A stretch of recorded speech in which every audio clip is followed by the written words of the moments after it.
viewers. Welcome back to the Cricket Happening Show. And unfortunately, as I promised, I could not get you there. I could not come and talk to you about the England versus West Indies match, unfortunately, due to other commitments. Here I am back with my Cricket Happening Show today, this on a Sunday. And what we are going to look at is South Africa actually losing the fourth one-day international against Pakistan. So Pakistan have a series with a wonderful pitch, which definitely helped the bowlers. Usman Shinwari came into the team. Sarfraz Ahmed, the Pakistan captain, was banned by the ICC, even though he apologized to Andy Felakwayo for a comment that he made in that particular ODI, where the ICC has banned him for 4 matches. And so Shoaib Malik was the one who was leading Pakistan. And South Africa losing this match, putting up a modest score on the board, and then Pakistan easily 8-wicket victory. And so that was, and Africa versus Pakistan was concerned.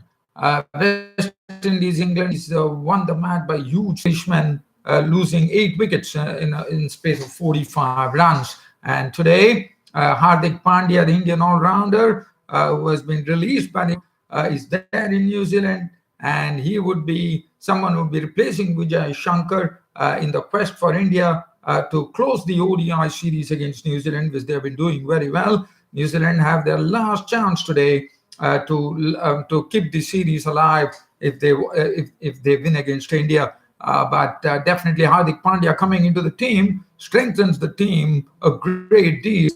Batting, bowling, and fielding exploits. And that's what I'm going to talk about today. So let's first head on. As I said, the West Indies was a brief manner as West Indies took a 1-0 lead in the 2-test series against England and winning the match by a huge margin of 381 runs.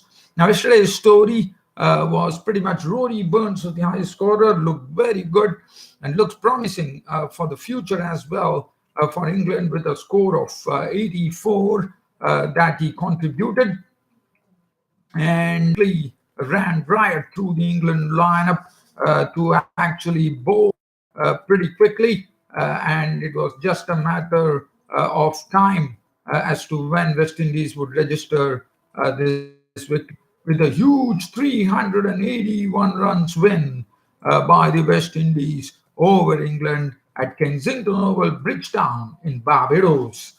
And 84 to Rory Burns, attractive one at that with 15 boundaries. Jennings 14. And also let's talk about the West Indian fielding. The West Indian fielding was absolutely superb, and especially the catch which Campbell took, dismissed, screaming past him.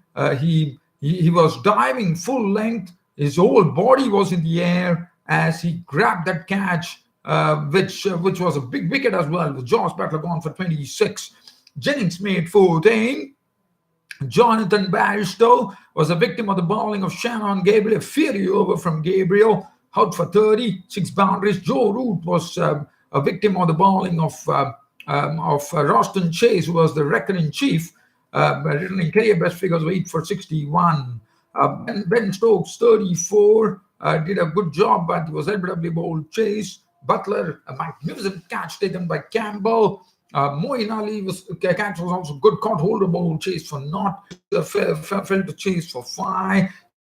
Sam was stumped. That was the last wicket when the death knell was sounded by the West Indies, with England being all out for 246 and West Indies winning the match for 3 runs. And by Gabriel, 1 for 55, 1 for 30.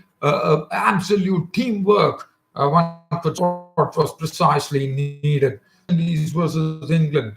Now we get on to the match between Pakistan and South Africa, talking about the 4th ODI, which was a very important picture. Shoaib Malik, because of the ban that ICC has served on him for making those those remarks that he made behind the wicket in language, in Urdu language, when he actually told experienced one was the captain's side. Immediately after winning the toss, after looking at the pitch, he found that it was a good pitch to bowl on, and the South Africans were in right. The start was not Shine Shah Freely struck very, very early by getting the wicket of Quinton de Kock for a blob of 7 deliveries. After that, and also Shine Shah Freely was the one who, because he picked up pretty there was something in the pitch, and that was precisely seen today. So let's have a look. So that is, and the South Africans made a score of 164. They really, really struggled on this particular pitch. And Usman Shinwari, who came back for his second spell, knocked back the South Africans.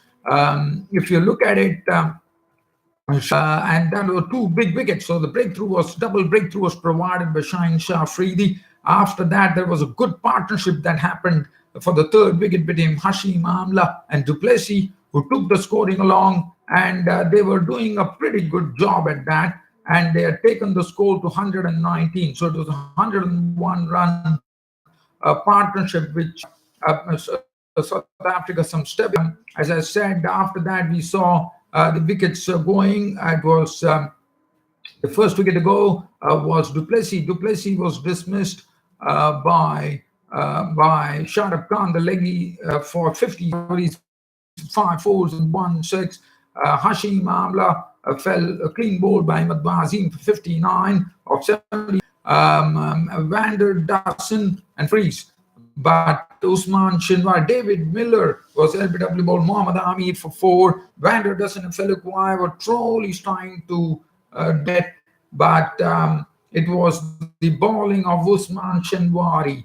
Usman Shinwari returned figures of 4 wickets there, and swing available as well. Not happen today, as Usman Shinwari got really stuck into the South Africa, and then we saw a stroke from failed one at that, and that resulted in him being caught by Babar Azam at first slap. And then Dale Steyn was bowled by Usman Shinwari for naught. Then the tail was exposed. Rabada fell to Shinwari for naught. Hendrickson had to Imran Tahir out for 5. And the South African innings wound up at 164, not playing their full quota of 50 overs, but bowled out of the 41st over. Usman Shinwari returning figures of 4 for 35, 7 overs. Shine Shah Freedy, 8 overs, 1 minute, 24 runs and 2 wickets at top of the game there. Mohammad Amir, 10 overs, 1 minute, 1 for 26. Ahmed Wazim, 10 overs, 1 for 36. And they got a good start. Fakhar Zaman, who has been out of form for quite a long time, finally hit some good form, runnable stuff there. 44 of Asman, 7 fours in that. When Imran Tahir took that wicket of Fakhar Zaman, that was the first wicket. Imam ul Haq carried on in his 4s and 1 6, being a victim of Felukwai. And after that, Babar Azam made sure that Pakistan won't have any further wickets for the boundary, as Pakistan had an easy victory. They completed the victory in the 32nd over with an 8-wicket win. They look at the bowling, so that I said now the one-day series is level at 2-2. They decided to come, and what a match that is going to be. Dale Steyn, 5 overs, none for 26. Buran Hendricks, 7 overs, none for 31. Rabada, 5 overs, none for 29. Imran Tahir, 10 overs, made 151. Philip Wire, 2.3 overs, made 1 for 17. And Riza Hendricks, 2 overs, none for 13. The man of the match, we all know it was Usman Shinwari for getting those 4 South African wickets. And now I will do a brief preview of the third one-day international, which is up between New Zealand and India today in Mount Managani Bay Oval. And as you know, India are 2-0 right now in the ODI series. And the third match is a very crucial one for the home team.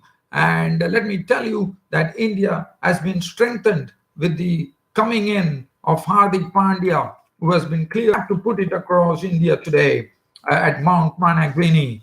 And let's have a look at what and better India today. That is what the most important, what New Zealand can to stop India. And as I said, if India win today, it's all over for New Zealand. India would have a series against New Zealand. And definitely breaking the have been having tough teams in this particular in the year 2018. India, New Zealand side to have a chance to see what New Zealand can do. Well, the problem happens to be that Martin Guptill is having a very tough time against Mohammad Shami, so he has to get. Colin Munro has not really got into his groove because he has been dismissed quickly. And Williamson has been running out of partners. Ross Taylor has not gone on to make a big score. Tom Lath did a good job with the bat the other day. He would be expected to do a good job with the ball. He saw the ball very well. Lockie Ferguson is showing a lot of pace, but Indians usually get some runs as well. Trent Bolt have a lot to do, and the Indians are walking in with great confidence. As I said, the team Ambal every pace, and he's a very dangerous batsman as an all-rounder for India, replacing Vijay Shankar, who got a chance. And then the bowling very Bhuvaneshwar Kumar, Mohammad Shami. This has been the real thing for India. That it's not only about the batting; it's all about the bowling that Indians have been doing. And then the spinners, Kuldeep Yadav, Zendra Chahal, always a big threat for New Zealand. And I'm told it's going to be a good day here at Mount Managrini. The sun is going to see a run feast, I reckon. But for New Zealand, it's a if they can win it, they keep the series alive, or otherwise, it's curtains for New Zealand and India take the ODI series. But we're all waiting for it. Well, dear fans and subscribers, a pleasure bringing you this cricket happening show this